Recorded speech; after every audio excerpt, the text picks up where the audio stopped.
ભંગારના ધંધાના નામે ખોટા બિલો બનાવી ગેરકાયદેસરના નાણાકીય વ્યવહારો કરી સરકાર પાસેથી ટેક્સ ક્રેડિટ મેળવી સરકારને કરોડો રૂપિયાનું આર્થિક નુકસાન પહોંચાડનાર આરોપીને પકડી દિન 4 રિમાન્ડ મેળવી ઇકોસીલ ક્રાઇમ બ્રાન્ચ સુરત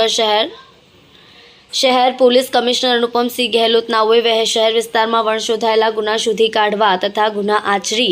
ધરપકડ ટાળવા નાસ્તા ફરતા આરોપીઓને ઝડપી પાડવા સૂચના કરી હતી, જેને આધારે સંયુક્ત પોલીસ કમિશનર ક્રાઇમ, નાયબ પોલીસ કમિશનર ક્રાઇમ, મદદનીશ પોલીસનર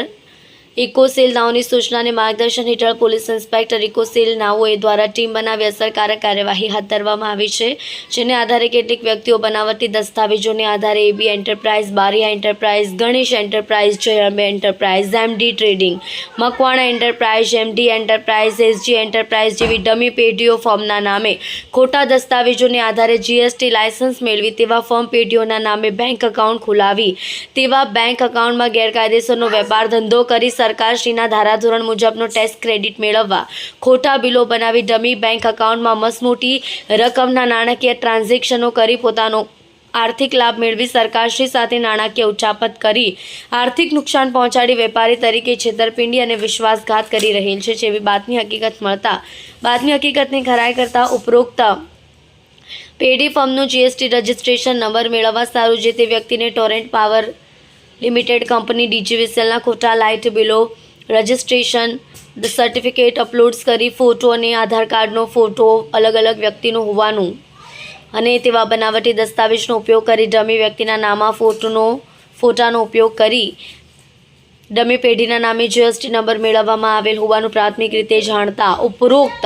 ડમી પેઢીઓ ખોલાવનાર અને તપાસ નીકળે તે તમામ વ્યક્તિઓ વિરુદ્ધ સરકાર તરફે ડીસીબી પાર્ટ 2022 ઇપિકો કલમ 409, 419, 465, 467, 468, 471, 120B 34 મુજબનો ગુનો 19/10/2022ના રોજ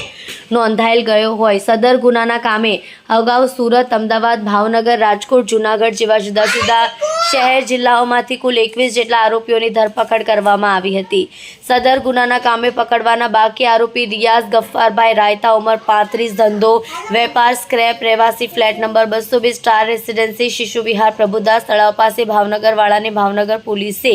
પકડી ઇકોસીલ ક્રાઇમ બ્રાન્ચ સુરત શહેરને સોંપવામાં આવેલ હતો. આરોપીઓને તારીખ 5/12/2024 12:15 વાગે અટક કરી નામદાર કોર્ટમાં રજૂ કરી દિન 4ના પોલીસ કસ્ટડી રિમાન્ડ મેળવવામાં આવેલ છે. ફરિયાદમાં જણાવેલ ખોટી પેઢી પૈકી એસજી એન્ટરપ્રાઇઝ નામની પેઢીમાં ₹37 કરોડના બિલોની હેરાફેરી કરેલ હોવાનું તપાસ દરમિયાન જાણવા મળેલ છે.